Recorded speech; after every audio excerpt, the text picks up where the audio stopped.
دھیرے دھیرے انشاءاللہ تعالی رات ڈھلتی جائے گی، علماء کرام کی تعداد بڑھتی جائے گی۔ مگر آئے اس کم وقت میں آپ کو کام کی بات بتا کے جاؤں، اور آپ یاد کریں گے، تلاش کریں گے کہ گفتگو اس قسم کی مسجدوں میں ہمیں سننی چاہیے، میلاد شریف میں سننی چاہیے، جلسوں میں سننی چاہیے۔ اب افسوس کا مقام یہ ہے کہ علاقے بھر میں جلسے ہوتے ہیں، علماء چیخ چیخ کر کے بیان کرتے ہیں، نقیب جلسہ بار بار کہتے ہیں، اور آپ کو کبھی کبھی ملال بھی ہوگا کہ ہم لوگ اس سردی کے موسم میں اتنی قربانی دے کر کے ان علماء کی تقریر سننے کے لیے آتے ہیں، اور پھر یہ لہجہ استعمال ہمارے لیے ہوتا ہے۔ یہ وقتی طور پر آپ کو محسوس ہو سکتا ہے، مگر یہ علماء چاہتے ہیں کہ آپ محفل میں آئے ہیں، تھوڑی دیر ہی صحیح ادب کے ساتھ بیٹھ کر کے آپ اپنے نام اعمال میں نیکیوں کا اضافہ کریں، کیونکہ یہ وہ محفل ہے جس کی ذرہ برابر بھی بے حرمتی کرنے سے کئی قسم کی نیکیاں ہماری برباد ہو جاتی ہے۔ اس نیکی کی حفاظت کے خاطر یہ علماء آپ کو بار بار توجہ دلاتے ہیں۔ اللہ کے نبی حضور اکرم صلی اللہ علیہ وسلم نے فرمایا، جس جگہ پر اللہ اور اس کے رسول کا ذکر ہوتا ہے، اللہ تعالیٰ اس جگہ کو اتنی دیر کے لیے جنت کی کیاریوں میں سے کیاری بنا دیتا ہے۔ آج آپ منصورہ گاؤں میں نہیں، ذکر مصطفیٰ، یاد مصطفیٰ کانفرنس میں جو آئے ہوئے ہیں، یقیناً یہ وہ جگہ ہے مصطفیٰ کے فرمان کے مطابق اس وقت ہم جنت کی کیاری میں بیٹھے ہیں۔ یہ علماء سے آپ پوچھیں، حضرت قاری بدر الدجا صاحب آپ کو کہیں گے، حضرت کلیم اللہ چشتی آپ سے کہیں گے، اور حضرت شبیر اشرقی صاحب آپ سے کہیں گے، یہ علماء آپ سے کہیں گے کہ اس محفل کو نسبت ہے مدینے والے سے، اور جتنی دیر آپ یہاں بیٹھیں گے، دل جما کر کے علماء کی گفتگو سنیں گے، آپ کے نام اعمال میں نیکیاں بڑھیں گی اور گناہ چھوڑتے جائیں گے، کم ہوتے جائیں گے۔ اس لیے جہاں خاموشی، ادب، تہذیب، سلیقے کے ساتھ رہنا ہی فائدہ مند ہے۔ اگر آپ نے یہاں سے ہٹ کر کے اگر بے ادبی کا مظاہرہ کیا تو ظاہر سی بات ہے خسارہ آپ کا ہوگا، نقصان آپ کا ہوگا۔ تب فیصلہ آپ کو کرنا ہے کہ ہمیں اپنا نقصان کرنا ہے یا فائدہ کرنا ہے۔ آئیں، میں نے قرآن کی ایک آیت پڑھی ہے، اللہ کہتا ہے، ان الدین عند اللہ الاسلام، بے شک اللہ کے نزدیک پسندیدہ دین مذہب اسلام ہے۔ عزیزان ملت اسلامیہ، اس پورے روئے زمین میں جتنے بھی مذاہب ہیں، مجھے ان مذہبوں کے تعلق سے کوئی بات نہیں کرنی، نہ میں سنسکرت پڑھوں گا، نہ میں کوئی اور زبان استعمال کروں گا، نہ میں اپنی سرجا پوری بولی استعمال کروں گا۔ میں آپ کو صاف صاف لفظوں میں کہتا ہوں، پورے روئے زمین میں جتنے بھی مذاہب ہیں، ان میں سے صاف ستھرا، پاکیزہ، نفیس اور مقدس جس مذہب کا نام ہے وہ مذہب اسلام ہے، اور اسی مذہب کی اللہ نے گارنٹی نہیں دی ہے۔ اللہ نے قرآن میں کہا، ان الدین عند اللہ الاسلام، بے شک اللہ کے نزدیک سب سے زیادہ پسندیدہ دین مذہب اسلام ہے۔ ہم بڑے خوش نصیب ہیں کہ اللہ نے ہمیں آپ کو اس مذہب میں پیدا فرمایا۔ ہم اس مذہب کے فالوورز ہیں، ہم اس مذہب کو مانتے ہیں، اور اس کی بڑی خوبصورتی یہ ہے عزیزان ملت اسلامیہ کہ میرا دین کہتا ہے، اللہ کی کتاب میں اللہ نے فرمایا کہ لا اکراہ فی الدین، دین میں کوئی زبردستی نہیں ہے۔ یہ اسلام کا بہت ہی اچھا اور بہترین پیغام ہے، خوبصورت بات ہے کہ یہ اسلام ہمیں کہتا ہے کہ آپ کسی کے مذہب کے خداؤں کو، ان کے آستھاؤں کو، ان کی عقیدت و محبتوں کو آپ مذاق نہ بنائیں، ان کے خداؤں کو گالی نہ دیں، ورنہ پلٹ کر کے وہ آپ کے مذہب کی توہین کرے گا، وہ آپ کے مذہب کی گستاخی کرے گا۔ یہ ہمارا مذہب ہے جو یہ پیغام دیتا ہے، اور قرآن میں تو صاف صاف اللہ نے کہہ دیا، لکم دینکم ولی دین، تمہارے لیے تمہارا دین ہے، میرے لیے میرا دین ہے۔ آپ اپنے اندر تلاش کریں کہ اس کے لیے جو دین تھا یا ہے وہ اس پر تو صبح سویرے اٹھ کر کے وقت پر پوجا بھی کرتا ہے، وہ تو سندور بھی چڑھاتا ہے، وہ اپنا پوجا پاٹ میں مکمل وقت دے کر کے اپنی قومیت مذہبیت کو ظاہر کرتا ہے۔ ذرا تم فیصلہ کرو کہ فجر کے وقت اذان ہوتی ہے، تم اپنے بستر سے اٹھ کے مسجد کیوں نہیں جاتے؟ ظہر کے وقت تم مسجد کیوں نہیں جا پاتے؟ عصر کے وقت تمہاری نماز کیوں قضا ہو جاتی ہے؟ مغرب تمہاری کیوں چھوٹ جاتی ہے؟ عشاء کی نماز پڑھنے کے لیے تمہارے پاس وقت کیوں نہیں ہے؟ تو تم اپنے مذہب کے اعتبار سے جتنا اچھا مسلمان ہو، جتنا سچا مسلمان ہو، یہ مولانا نقیب اہل سنت مولانا کونین صاحب کے پاس کوئی ایسی ترازو نہیں ہے، کوئی ایسا آلہ نہیں ہے کہ یہ آپ کی پیمائش کر کے بتا دے کہ آپ اتنے اچھے ہیں، آپ اتنے خراب ہیں۔ جب تک آپ اپنے آپ پر غور نہیں کریں گے، اپنا محاسبہ نہیں کریں گے، اپنے آپ کا حساب لگانے کی کوشش نہیں کریں گے، تب تک زندگی کا فیصلہ نہیں ہو سکتا ہے۔ اس لیے ملت کے مسلمانوں، آپ نے بچپنا کیسے گزارا، جوانی کیسے گزار دی، بڑھاپا کیسے گزار رہے ہیں، اس کا تجزیہ، محاسبہ، آپ کا حساب کرنا، یہ آپ کے اوپر سب سے بڑی ذمہ داری ہے۔ اس لیے اس ذمہ داری کی طرف آپ کو قدم بڑھانا بہت لازم و ضروری ہے۔ نعرہ تکبیر، نعرہ رسالت، علماء اہل سنت، یاد مصطفیٰ کانفرنس، حضرت مولانا قاری منظر نواز صاحب قبلہ، حضرت مولانا ناہید رضا دینار پوری صاحب قبلہ، نعرہ تکبیر، نعرہ رسالت۔ دیکھیے، میں نے وعدہ کیا تھا کہ رات ڈھلتی جائے گی،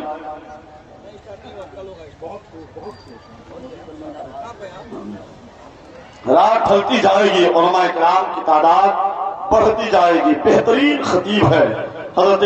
خطیب اہل سنت قاری منظر نواز صاحب قبلہ، اور بادشاہ ترنم حضرت بھائی ناہید رضا دیناج پوری صاحب قبلہ، انشاءاللہ آپ ان کو سماعت کریں گے۔ مگر آئے، میں آپ کو بتانا چاہتا ہوں کہ قرآن نے کہا کہ تمہارا دین تمہارے لیے ہے، میرا دین میرے لیے ہے۔ وہ اپنے دینی شعار کے مطابق وہ تو جی رہا ہے۔ آپ اپنے مذہب کے حساب سے، اپنے مذہب کے اسلوب اور قانون اور ضابطے کے مطابق اپنے آپ میں کتنا مضبوط ہیں، کتنا مستحکم ہیں، کتنے اچھے ہیں، یہ فیصلہ آپ کو کرنا ہے۔ زندگی یوں گزرتی جائے گی، ہم تقریریں سنتے جائیں گے، ہمارے زندگی کے ایام یوں ہی کٹتے جائیں گے۔ لوگ آتے ہیں آتے رہیں گے، لوگ جاتے ہیں جاتے رہیں گے، مگر ہمیں اس دنیا سے جا کر کے اپنی زندگی کی جو ذمہ داری ہے، اپنے حصے کا جو کام ہے،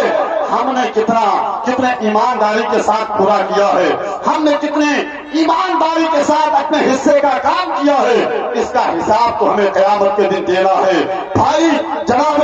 ارشد ربانی صاحب قبلہ الحمدللہ جو مدرسہ اشرفیہ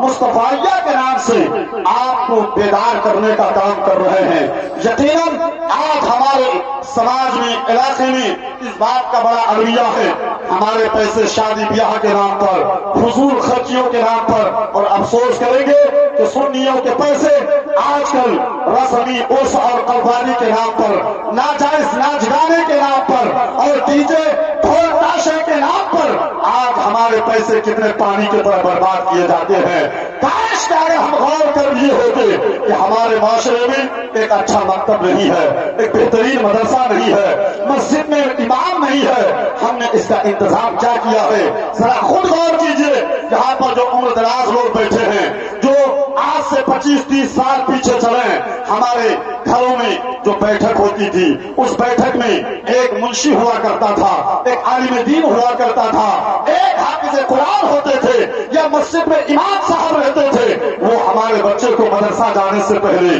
اسکول جانے سے پہلے، کالج جانے سے پہلے دین کی بنیادی باتیں بتاتے تھے، اور وہ بچہ ڈاکٹر بھی بنا، انجینئر بھی بنا، پروفیسر بھی بنا، ایڈوکیٹ کی ڈگریاں بھی حاصل کیا، کالج میں جا کر کے بڑے سے بڑے لیکچرار میں اپنا نام بھی لکھوایا، مگر الحمدللہ وہ بڑی سے بڑی ڈگری حاصل کرنے سے پہلے وہ ایک اچھا سچا سنجیدہ مسلمان بنا لیا اپنے آپ کو، رسول اللہ کا غلام بنا لیا اپنے آپ کو۔ وہ لوگ آج بھی عشق مصطفیٰ کی بات کرتے ہیں تو دل باغ باغ ہو جاتا ہے، حضور کی محبت کی بات کرتے ہیں تو دل باغ باغ ہو جاتا ہے، صحابہ کی محبت کی بات کرتے ہیں تو دل باغ باغ ہو جاتا ہے۔ خود اپنے آپ کو دیکھو کہ تم سنی صحیح عقیدہ بچے ہو، تمہارا ایمان بچا ہوا ہے، تمہارا عقیدہ بچا ہوا ہے، تم سالم و سلامت ہو، تو یہ تمہارے باپ دادا کی محنت تھی، یہ تمہارے باپ دادا نے تمہاری اچھی گائیڈ لائن اور سرپرستی کی تھی جو آج تمہارا ایمان اور عقیدہ محفوظ ہے۔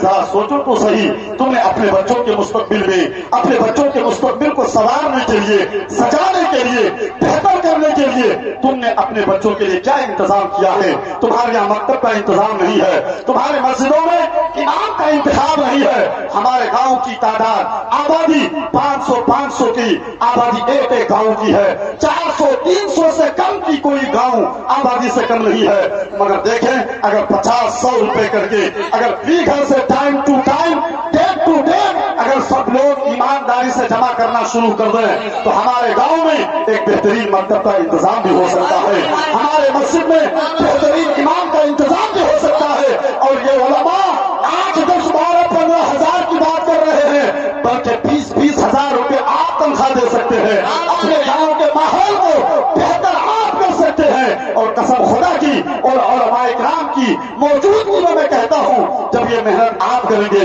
یہ ذمہ داری آپ نبھائیں گے تو یقیناً آپ کا بچہ پڑھے گا، آپ کا بچہ نمازی بنے گا، آپ کے بچے کو وضو کا طریقہ، غسل کا طریقہ، دین کی بنیادی باتیں جب معلوم ہوں گی تو یقیناً ہمارے بچوں کو یہ زندگی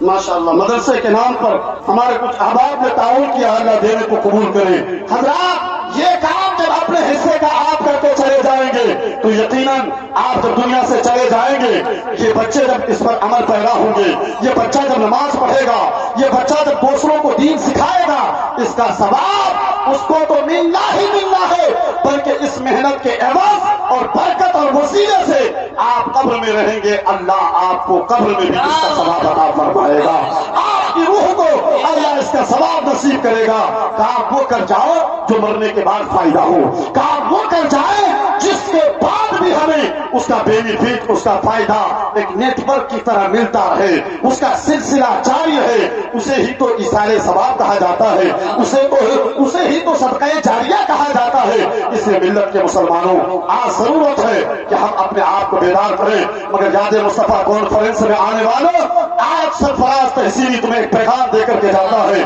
آپ جس محلے سے آئے ہیں یہاں سے اٹھیں اور اپنے گاؤں جائیں تو کل 30 تاریخ ہے، آج 30 تاریخ ہے اور یہ 2025 کے آنے سے آپ اپنے گاؤں میں انقلابی کام کریں کہ ہمیں اپنے گاؤں میں 20 نوجوانوں کا انتظام کرنا ہے۔ وہ 20 نوجوان کریں گے کیا کہ وہ صرف 29 اور 30 تاریخ کو یعنی مہینے کے آخر کی 2 تاریخ صبح فرسٹ مارننگ میں بیدار ہونا ہے، فجر کی نماز پڑھنی ہے اور 20 نوجوان کی ٹیم اپنے گاؤں کے